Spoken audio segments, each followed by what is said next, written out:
Hello, Singaporeans and my viewers.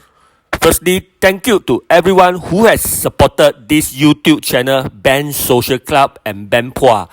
And to those who have made donations via PayNow to support, thanks a lot. Today, I want to speak about a housing issue that affects many among us and yet rarely receives the honest national conversations it deserves. The Ethnic Integration Policy, or EIP. Now, the EIP was introduced by the PAP government in 1989, if I am not wrong, supposedly to promote racial harmony by ensuring a balanced mix of ethnic communities in our HDB estates.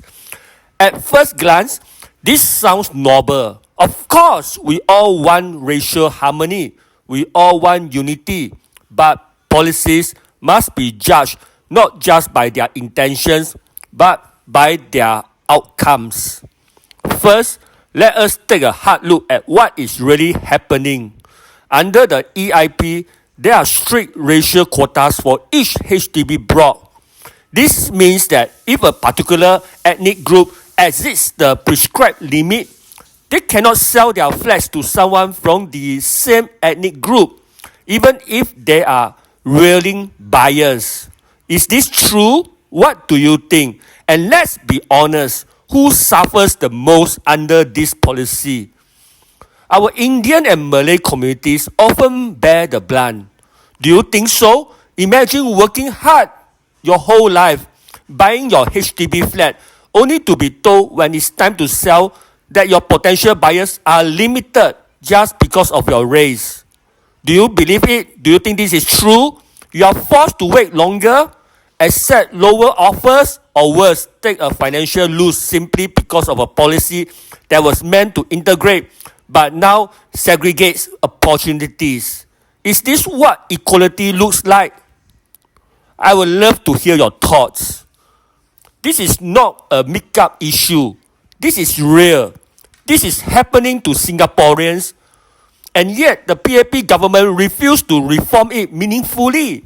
They treat criticisms of the EIP as if it's a threat to national unity, when in fact, it's the policy itself that is undermining unity by creating silent resentments and unequal treatment. What do you think? And to those PAP diehard supporters and IBs, the so-called IBs who rush to defend the PAP government at all costs, I would like to ask, where is your empathy? Where is your fairness?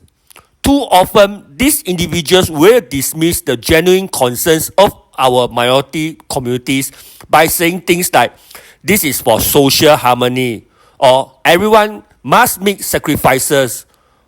But let me ask, why must the sacrifices always fall on the same groups?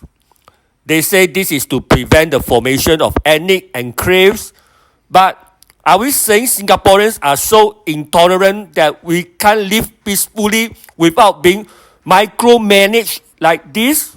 I don't think so. I think most Singaporeans today are more matured than this policy gives them credit for. And here's something important. True racial harmony is not about managing people with quotas. It's not about forcing integration through spreadsheets and policy manuals.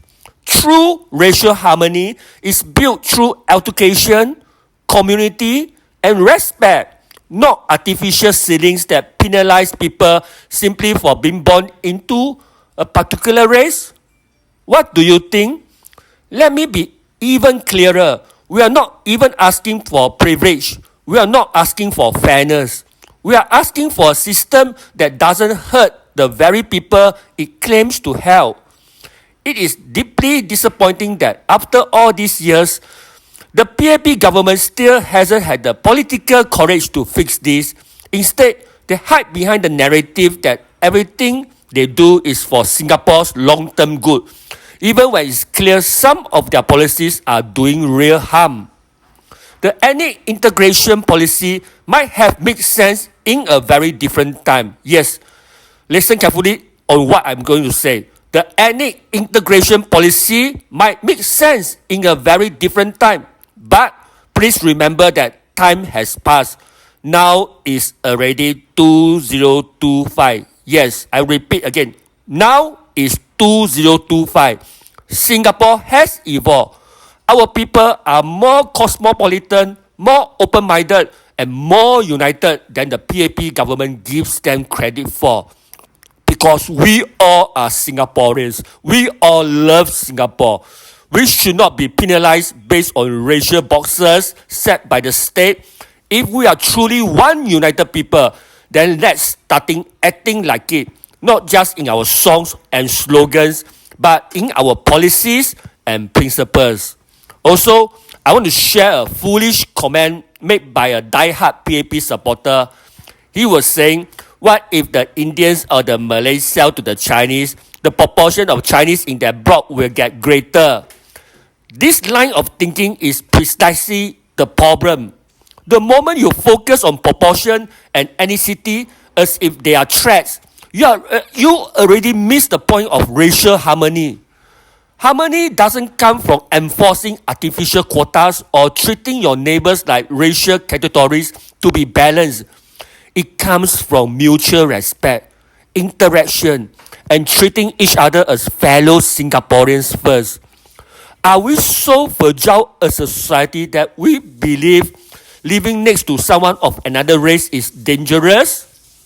If the answer is yes, then the PAP's racial policies have failed us, not protected us. Your concern about too many Chinese in a block sounds less like you care about integration and more like you think Indians and Malays are tokens to maintain a numerical balance. How is that not discriminatory? Let me say it clearly. True racial harmony does not come from enforcing racial proportions. It comes from raising a generation that doesn't care about someone's race when buying a home.